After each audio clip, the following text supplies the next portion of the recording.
The cabin stood quiet in the middle of the forest. Snow covered the roof, and the fire inside crackled softly.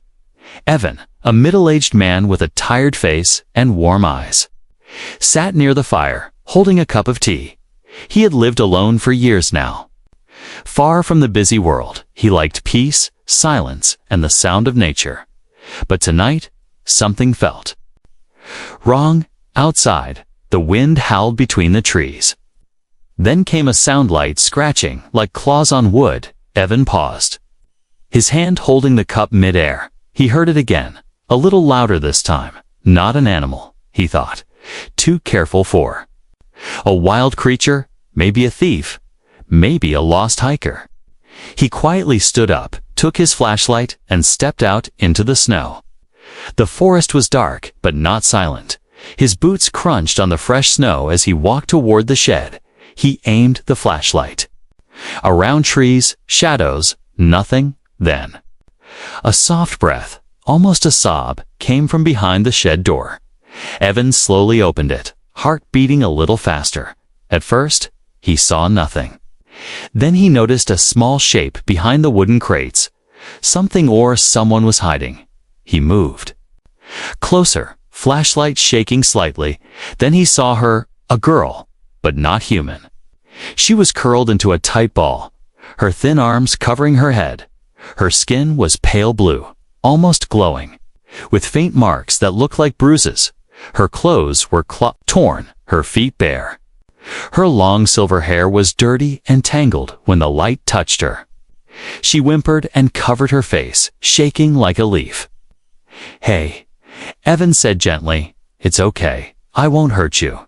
The girl didn't move. He knelt slowly, keeping his hands open and low.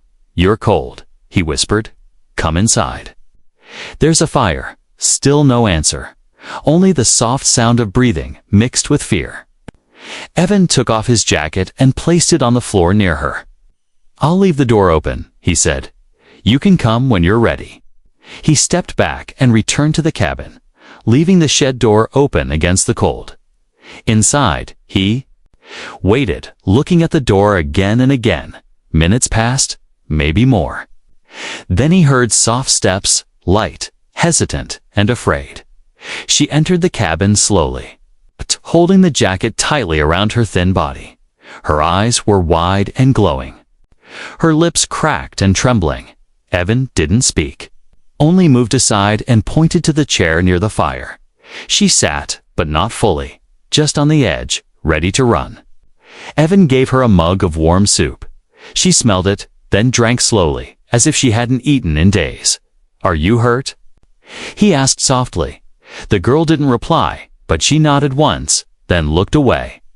Her hands were cut, one ankle swollen, and there were thin lines across her back scars. Maybe. Evan's heart ached. He had seen war before, long ago, but this was different. This was someone young, scared, and all alone. He went to a drawer, pulled out a blanket, and handed it to her. She flinched, then slowly took it. Wrapping herself tightly, her eyes never left him, as if waiting for him to strike or shout, but he didn't. "Do you have a name?" he asked. She stayed quiet, but after a long moment, whispered something he barely heard. It sounded like Solar. Beautiful, he thought, even though the name came from lips that had forgotten how to smile. That night, she slept near the fire, curled like a frightened child. Evan sat nearby, watching the door, listening to the wind, somewhere far off. He thought he heard another sound, a deep hum, a ship maybe, but he said nothing. The girl was safe for now. He would figure the rest out tomorrow. Who was she? Why was she hiding? And what was she running from? Evan didn't know yet, but something told him trouble was coming. The morning sun lit the edge of the cabin window. The snow outside had stopped falling, but the cold still crept through the wooden walls. Evan stood in the kitchen area, watching the girl as she slept near the fireplace. The blanket was pulled up to her chin, and her silver hair lay across her face like frozen threads. She didn't look dangerous, not at all. She looked like someone who had survived something terrible. Evan made a simple breakfast warm porridge. A little honey and a cup of tea. He placed the food on a tray and sat it near her, careful not to wake her too fast. But she was already awake, eyes half open, watching him with quiet fear. "I brought you food," he said, keeping his voice calm and soft. She didn't move. "You're safe here," he added. "No one will hurt you," after a long silence. She sat up slowly, pulling the blanket tighter. She looked at the tray, then at him, and her lips parted slightly. "Thank you," she said, the words rough and unfamiliar. It was the first time she spoke clearly. Evan nodded, smiling a little. "You're welcome," he said gently, like someone who had learned to expect the food to be taken away. Every sound made her jump, even the creak of the cabin walls. Evan noticed how she always kept her eyes on the door. She was expecting someone to come for hers, someone who meant harm, after breakfast. Evan brought out a medical kit. "I need to check your ankle," he said. "It looks swollen." She pulled back at first, all fear flashing in her glowing eyes. But then she nodded and slowly showed her foot. He touched it lightly, trying not to hurt her. "It's not broken," he said, "but you'll need to rest it for a few days." She nodded again, still watching him carefully. They spent the rest of the morning in silence. Evan chopped some wood outside while she sat inside. Warming her hands, now and then she peeked through the window, her eyes scanning the woods.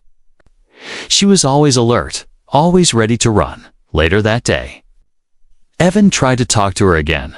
"My name is Evan," he said. "Do you understand me?" She nodded slowly. "Sail-Ra," she whispered. "My name." "Sail-Ra," he repeated. It softly Sail-Ra. She gave a tiny nod, the first hint of trust in her face. "Where are you from?"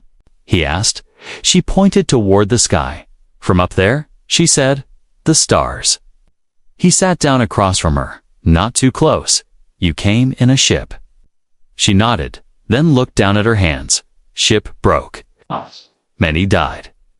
"I ran," she said in broken English. Evan listened quietly.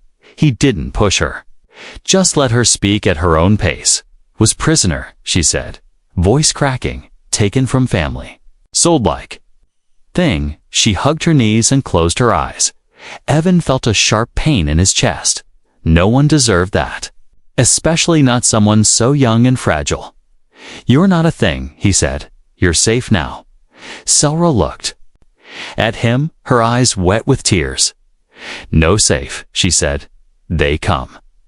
Hunters. Find me." Evan stood and checked the windows, then walked outside. He looked for footprints. For signs of ships or men in the forest, there was nothing. But he knew she wasn't lying. Someone out there was probably looking for her, and if they found her, they wouldn't ask nicely. That night, Sail-Ra sat closer to the fire. She didn't shake as much, and she even accepted another blanket from Evan. "You helped me," she said quietly. "Why?" Evan thought for a moment, then said, "Because someone once helped me when I was broken." She looked at him, confused. He didn't explain more, but the words seemed to settle in her heart. Suddenly, she froze. Her ears twitched, and her eyes narrowed. Evan noticed the distant hum of an engine in the sky. He stepped outside, searching the sky. A small patrol ship passed overhead, slowly scanning the area. He went back inside quickly and closed the curtains. Sail-Ra was trembling again. "They search," she whispered. "They always search." Evan placed a hand gently on her shoulder. "Let them search," he said. "They won't find you here." But deep inside, he knew it was only a matter of time. If the wrong people came knocking, he'd have to make a choice. Give her up, or fight to keep her safe. And Evan already knew his answer. The snow had started falling again, soft and slow, inside the warm cabin. The fire danced gently. Sail-Ra sat near it, her knees pulled to her chest, watching the flames. Her silver hair hung loose, still messy, but cleaner than before. Evan had given her a warm bath, fresh clothes, and space. Now she looked less like a creature hiding from the world and more like a child slowly remembering what safety felt like. It had been 2 days since she arrived. She barely spoke, but her eyes began to show more than fear, curiosity, confusion. Even a little hope. Evan didn't push her. He simply cooked, fixed things, and stayed close without being too close. That morning, Seilra reached for the tea kettle on her own. Evan watched as she poured tea with shaky hands, but she did it. "Without help, you're doing better," he said. Smiling softly, she looked at him, nodded once, then whispered, "Still scared." Evan understood. He'd seen fear like hers before years ago. During the war, prisoners of conflict, civilians broken by cruelty. It took time to heal, and sometimes even more time to trust. After breakfast, Seilra sat across from him at the table. "I want to speak," she said, her voice thin but clear. Evan leaned forward slightly, careful not to frighten her. "I'm listening," he said. She placed both hands on the table and stared at them. "I am Seilra," she began. "I come from a moon called Tavale." Her words were slow, her accent thick, but each word carried weight. "It was beautiful," she continued. "Blue trees, soft water, glowing stones." She closed her eyes, breathing in as if she could still smell her home. "My people are quiet, peaceful. We sing. We grow things. We do not fight." Evan nodded gently. "What happened?" he asked. "Raiders came," she said, her fingers tightening. "They called us valuable, said we were rare." She looked up at him now, her eyes glowing softly with pain. "They took many of us, put us in cages, sold us 2 ships. I was given to a mining crew." She whispered, "I cleaned floors. They hit me when I was slow." Evan's fists clenched. He had heard of such things, black market slave rings that still operated on the edge of the galaxy. It made his stomach turn. One day, the ship crashed. Seilra said, "We were moving between systems too fast, too low." She paused, then added, "I ran from the wreck. Followed the cold trees, found this place." She looked around the cabin, then finally at him. "You gave me fire, food, blanket," she said, her voice breaking. "No one ever gave me warmth before." Evan felt his throat tighten. "You're not an object, Seilra," he said firmly. "You're a person, and you deserve to be treated like one." Tears ran down her cheeks now, silent and pure. He reached across the table and gently placed a hand over hers. She didn't pull away this time. Suddenly, there was a soft sound beep. Beep. Evan turned his head sharply. It was the cabin's old scanner alert. Still hooked to an underground sensor he had buried years ago, he walked to the monitor, pressed a few buttons, and looked at the screen. A small ship had entered the forest's edge, just over a ridge, too small to be military, but not a cargo freighter either. "They're here," Seilra whispered, standing quickly, eyes wide with panic. "Who?" Evan asked. "Hunters," she said. "They find lost ones, return them, or sell them again." Evan turned off the lights, pulled the curtain shut. "Go to the trapdoor," he said calmly. "Under the rug. Stay there until I say, Seilra." Moved fast, limping slightly, but obeying. She crawled into the hidden space below the cabin floor as Evan covered the hatch with the rug again. Then he grabbed his old sidearm from the locker.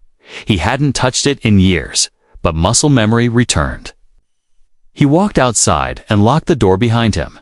The ship landed slowly in the clearing, its engines humming low. A tall man stepped out, wearing a long coat and a face mask. He had the look of a tracker, his eyes scanning every inch of the snow. "You live here?" the man asked. "I do," Evan replied coldly. "Looking for something," the man said, showing a hologram of a young alien girl. "Seilra, dangerous escapee, broke property laws." "She's not here," Evan said firmly. The man narrowed his eyes. "You sure?" "People lie about things like this." "I don't," Evan said. his hand resting near his weapon. The tracker stared for a long moment, then stepped back. "If you see her, report it," Key said. "Big reward." He got back in his ship and flew away into the clouds. Evan didn't relax until the sky was silent again. He unlocked the cabin and opened the trapdoor. Salra peeked out, her face pale, her eyes full of fear. "Are they gone?" she asked. "For now," Evan replied, helping her up. "But they'll be back," he added, and both of them knew hiding was no longer enough. They had to prepare for what came next. The next morning was too quiet. The kind of silence that didn't feel peaceful. It felt like something was waiting in the woods. Just out of sight, Evan stood on the front porch of the cabin, sipping cold tea. His eyes moved slowly across the trees. He didn't trust the silence. Not after the ship he saw land yesterday. The tracker may have left, but Evan knew men like him didn't give up so easily inside the cabin. Salra stayed close to the window. She barely slept, and when she did, it was broken with sharp breaths and whispers. Evan tried to talk to her, to comfort her, but she kept shaking her head. "They always come back," she whispered. "Hunters don't stop." Evan knew she was right. He had seen bounty men before, the kind who didn't care who got hurt. They worked for credits, not for justice, and now one of them wanted Salra. He decided to move her to a safer place, a cave a few kilometers away. Hidden under old rock, he had used it long ago during patrols when he worked border security. It was quiet, untouched, and nearly invisible from air scans. But before they could leave, the knock came, a deep, heavy knock on the wooden cabin door. 3 slow hits, like someone who wasn't in a hurry. Salra gasped and backed into the corner. Evan signaled her to hide. She didn't argue. She went straight into the trapdoor and closed it quietly. He grabbed his sidearm, placed it behind his back, and opened the door slowly. Outside stood a man in a thick green coat, a helmet with a visor covering most of his face. He looked official, too clean to be a traveler. His voice came out smooth. "But cold morning, sir," the man said. "I'm Captain Vell from Sector Patrol. We're looking for a missing alien prisoner." Evan kept a calm face. "I live alone," he said. "Haven't seen anyone." The man tilted his head, scanning the inside of the cabin with sharp eyes. "You sure?" he asked, stepping forward slightly. "Yeah," Evan replied, not moving from the doorway. "Just snow, trees, and silence out here." The officer looked past him, noticed 2 cups on the table. Evan's pulse jumped. The man pointed at them. 2 cups. He asked casually, "One's mine."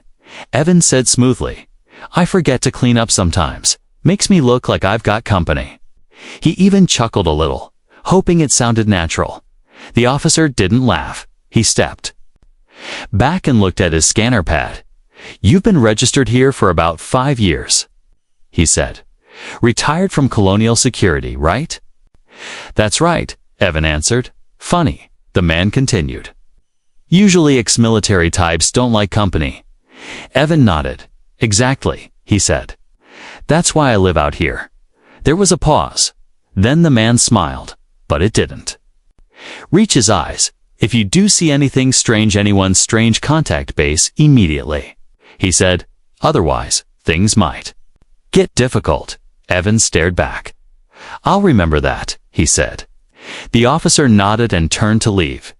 Evan watched him disappear into the woods. Only when the sound of his boots faded did he close the door and lock it. He waited a moment. Before lifting the trapdoor, Salra crawled out, her face pale and eyes wide. "Did he see me?"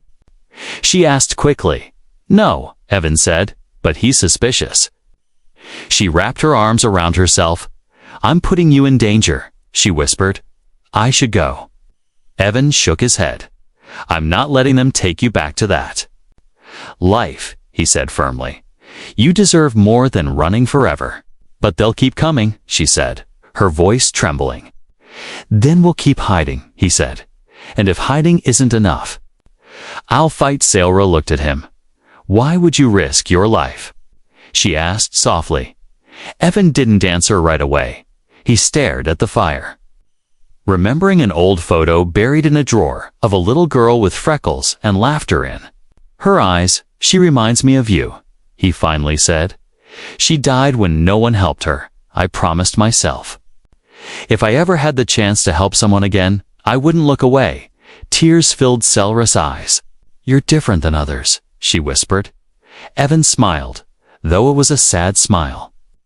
Maybe, he said, or maybe I'm just trying to do something right before I leave this world. They didn't speak after that, but something changed between them, something stronger than fear. It was trust that night. Evan packed supplies, weapons, and a spare blanket. By morning, they would leave the cabin behind. The hunters were too close now. But Sailra would not be caught again, not as long as Evan had breath in his lungs. The wind howled outside the cabin as darkness wrapped around the forest like a heavy blanket. Evan sat beside the fire, sharpening an old combat knife. He hadn't touched that blade in years, not since his days in the outer colonies, but something in his gut told him tonight wasn't safe, not anymore. Sailra sat quietly on the floor near the window, her hands wrapped in the blanket Evan had given her. She hadn't said much all day, but her eyes kept moving, watching every corner, every shadow, every flicker of movement outside the glass. She felt it too. They were being watched. Evan had reinforced the doors, set motion alarms at the edge of the trees. He showed Sailra how to reach the hidden back tunnel under the trapdoor. If anything happens, he told her, you go. And don't look back. She looked at him then, eyes glowing in the firelight. I won't leave you, she whispered. You will if I tell you to, Evan replied firmly. Promise me. Her lips trembled. But she nodded once. The hours dragged slowly. Then, just past midnight, the cabin's old alert system buzzed. A soft beep beep. Then red light flashing on the console. Someone or something had crossed the perimeter.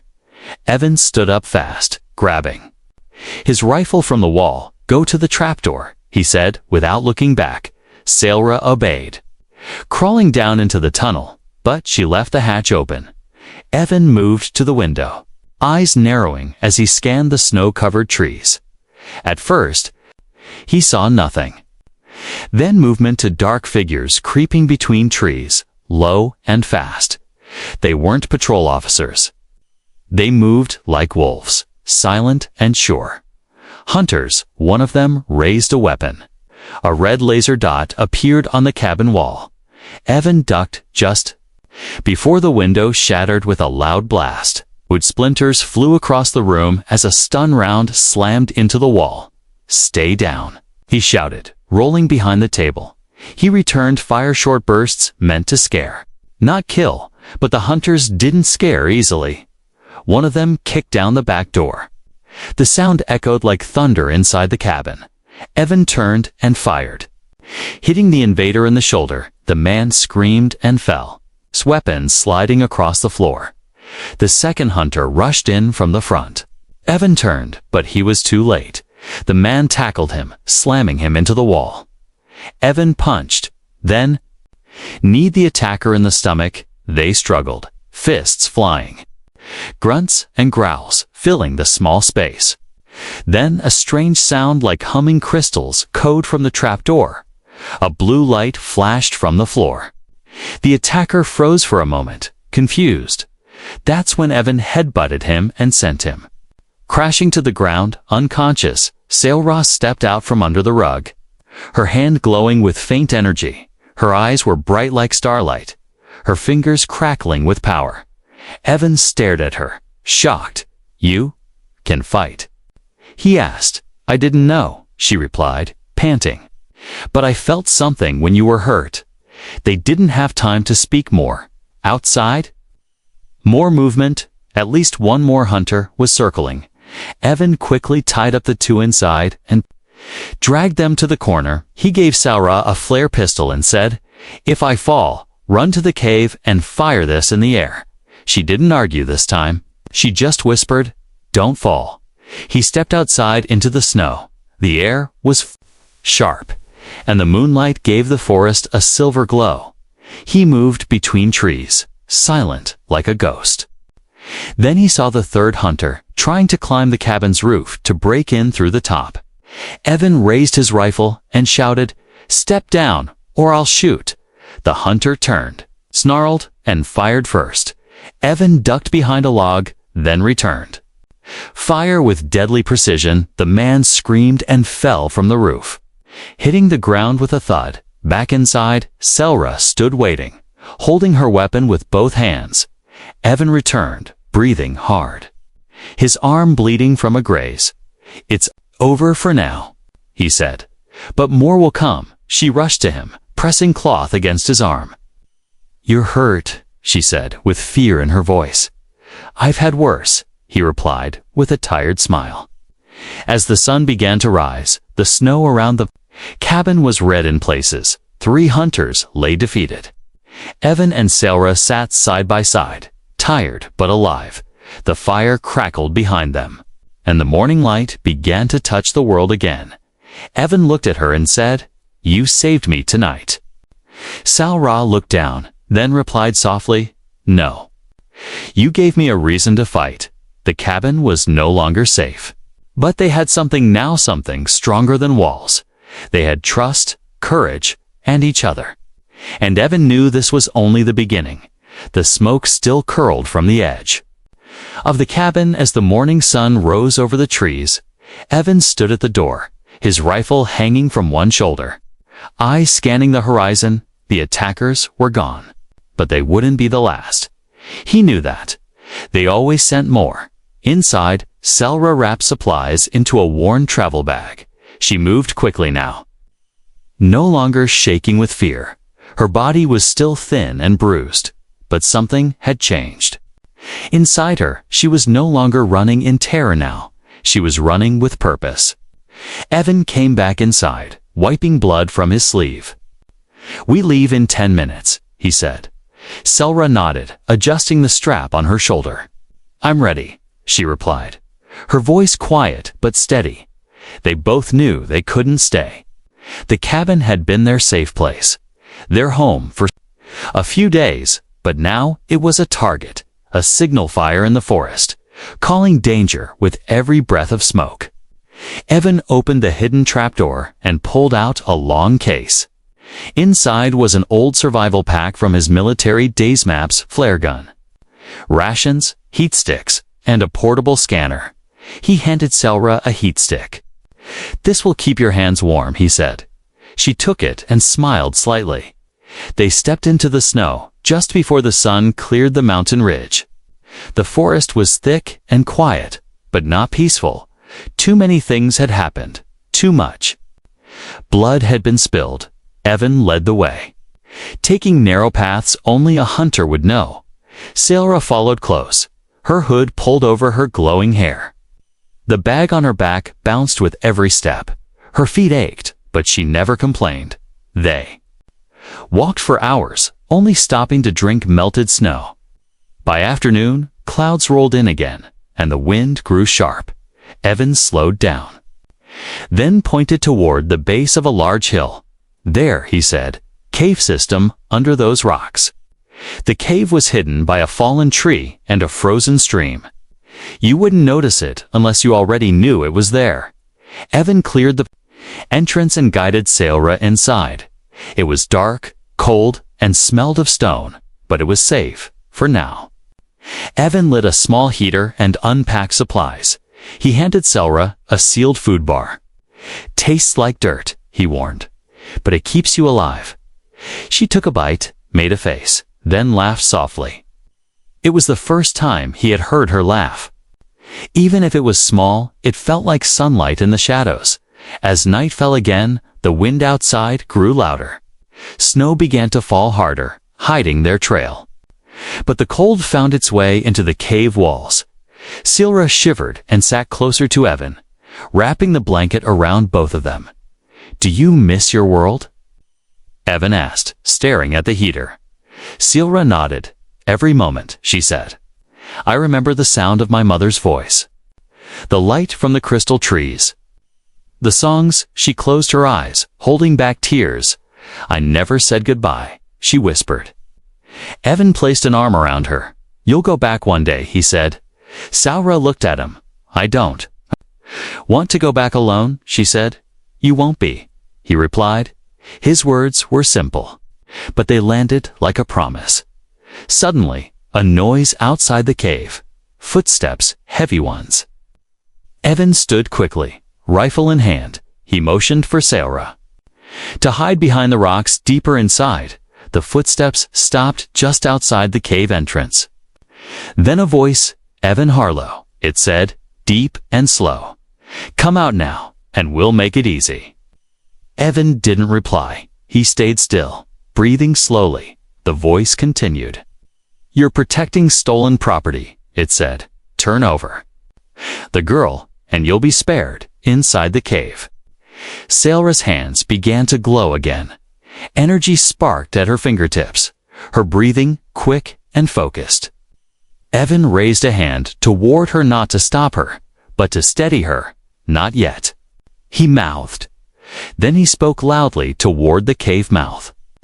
"She's not property," he said. "She's a person." The silence after was thick. Then the voice laughed. "Wrong answer," it said. Suddenly, a blast, something heavy, struck the cave's outer wall. Rocks fell from the ceiling. Dust filled the air. Silra screamed, then pushed both hands forward. A wave of blue light exploded from her body. It hit the cave entrance with a loud crack, throwing the attacker backward into the snow. Evan stared, stunned. Silra's eyes were glowing bright, her hands still raised. She fell to her knees, breathing hard. I didn't mean to," she whispered. "You saved us," Evan said, pulling her into a hug. Again, the attacker lay unconscious outside, snow covering him like a blanket. Evan dragged the body away from the cave, hid it under brush, and returned. "We can't stay here long," he said, "but you're stronger than you know." Silra leaned against his side, her voice weak but certain. "I'll fight if it means staying with you." Evan smiled. "Then we fight together."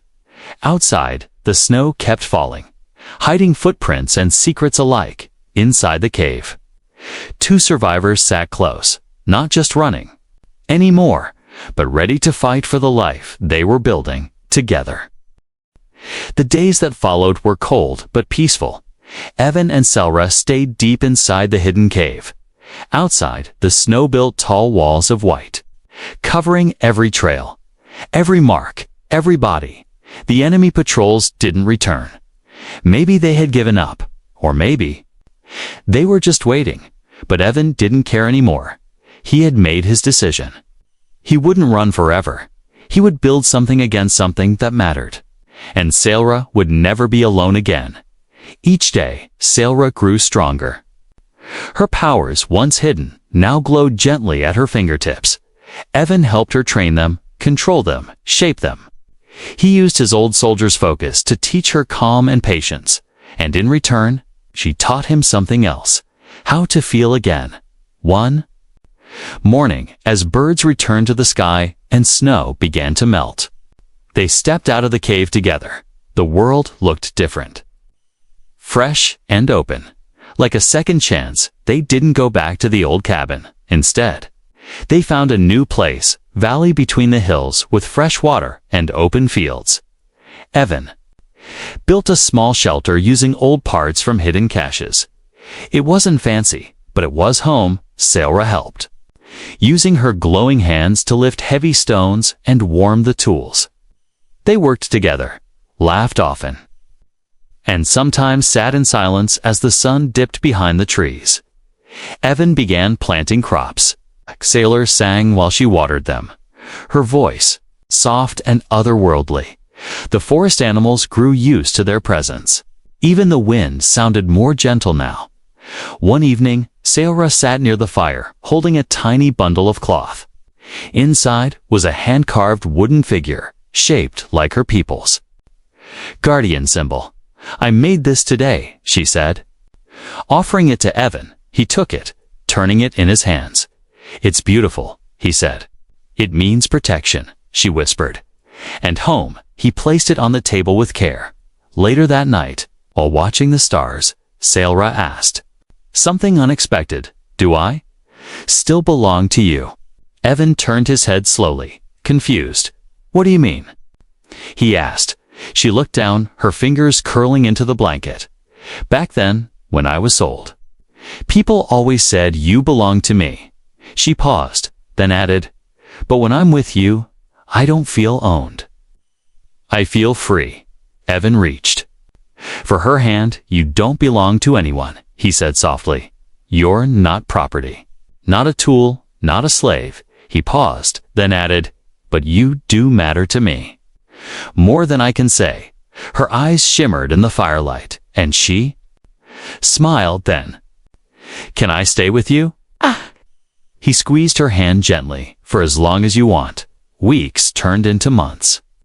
Evan set up a small communication array hidden beneath rocks. They kept it silent, listening only. And one day, they heard the news. The Galactic Council had passed a new laughter evidence of brutal slave rings and bounty hunter abuse. Alien trafficking had become a crime across systems. Some of the worst leaders were arrested.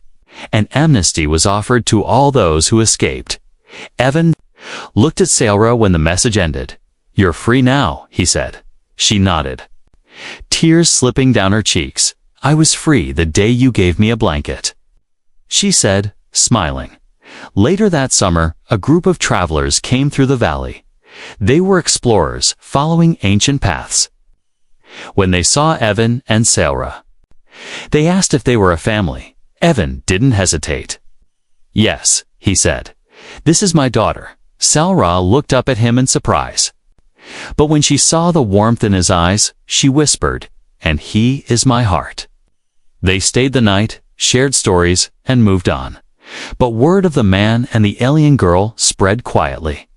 Some said they were just survivors. Others said they were something more, a symbol, proof that kindness could cross species, borders, and pain. One day, Seora returned from the forest carrying a small alien child in her arms. The girl was thin, alone, and scared, just as Seora once was. She handed her to Evan and said she was hiding. "Just like I did." Evan wrapped the girl in a blanket and smiled. "Then we'll do for her what we did for you," he said. And just like that, their family grew. Not by blood, but by choice, by love, by kindness, and by a promise to never look away again. And so, deep in the valley, where snow once hid their pain, a fire burned each night. Not just for warmth, but as a signal to all the lost ones. Here, you are safe. Here, you are home.